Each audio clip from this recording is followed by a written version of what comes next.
Hello बच्चों, स्वागत है आपका दोबारा से सुधीर सर फाउंडेशन क्लासेस में। देखिए, हम जिस प्रकार आप लोगों को इसके पहले वाले वीडियो में क्या बताए, मानव शुक्राणु के बारे में। अगला टॉपिक हमारा क्या आता है, मानव अंडाणु के बारे में। ठीक है, अगर वीडियो हमारा अच्छा लगता है तो लाइक करें, ज़्यादा से ज़्यादा शेयर करें। अगर इस हमारे चैनल पर नए हैं तो चैनल को सब्सक्राइब करें। ठीक है, चलिए ज़्यादा समय ना लेते हुए हम इस टॉपिक को स्टार्ट करते हैं। देखिए, ये टॉपिक हाई स्कूल इंटर दोनों के लिए ज़रूरत है और दोनों के लिए जानना भी ज़रूरी है और ये हमारे शरीर का एक हिस्सा है। चलिए बताते हैं ये क्या है अंडाणु। हमारे शरीर मतलब क्या, आपको दोनों तरह के बताए गए। आप जो हम लोग कल पढ़े थे शुक्राणु, वो नर का था युग्मनज। ठीक है, ये क्या पढ़े हैं हम, अंडाणु। ये किसका है, मादा। मैंने उसमें भी चर्चा किया था, तो किसका होगा, मादा का। ठीक, तो मादा का युग्मनज क्या होगा, अंडाणु, और नर का युग्मनज मैंने बताया था क्या होता है, शुक्राणु। हाँ सही है।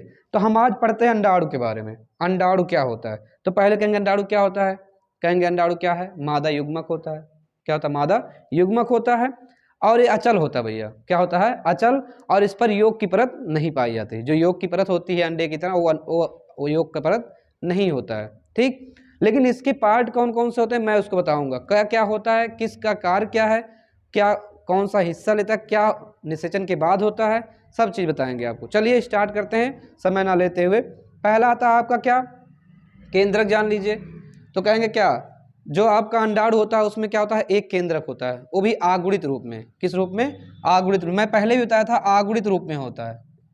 किस रूप में, आगुणित रूप में होता है। और इसमें जो गुणसूत्र संख्या कितनी होगी, जो बच्चे अगला वाला वीडियो देखेंगे वो तुरंत बता देंगे, क्योंकि मैं उसमें भी चर्चा किया था।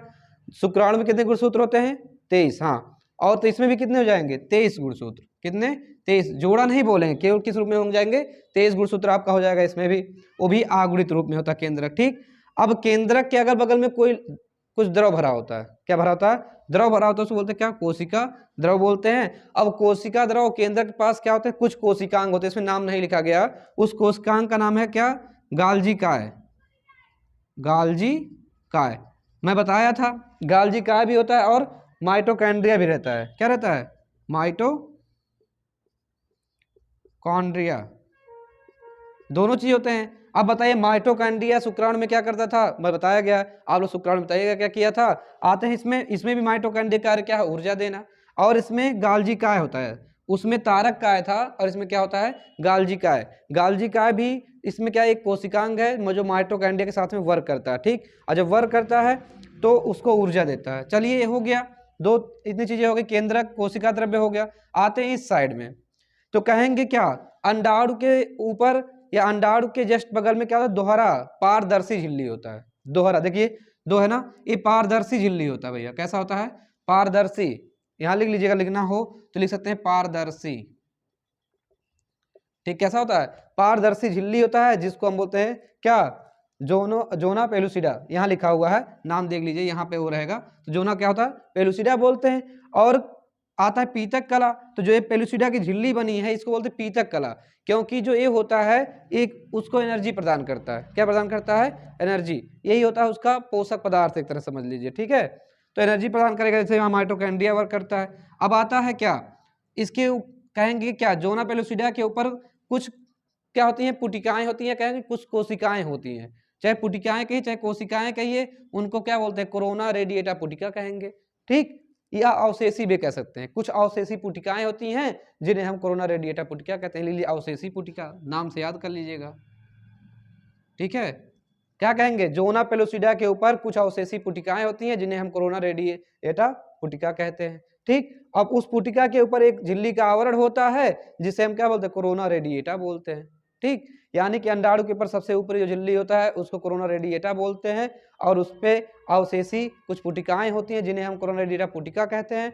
और उसके यानी उसके बाद दोहरे पारदर्शी झिल्ली होती है, जिसको हम क्या बोलते हैं, जोना पेलुसिडा बोलते हैं। और इस झिल्ली को पीतक कला भी कहा जाता है। चलिए केंद्रक क्या है, केंद्रक इसमें आगुणित अवस्था में होता है 23 गुणसूत्र के साथ।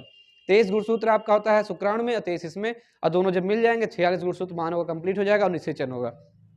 चलिए आते हैं आगे, बताते हैं निषेचन में होता क्या है। जब निषेचन होता है तो शुक्राणु यहाँ से एंट्री करता है।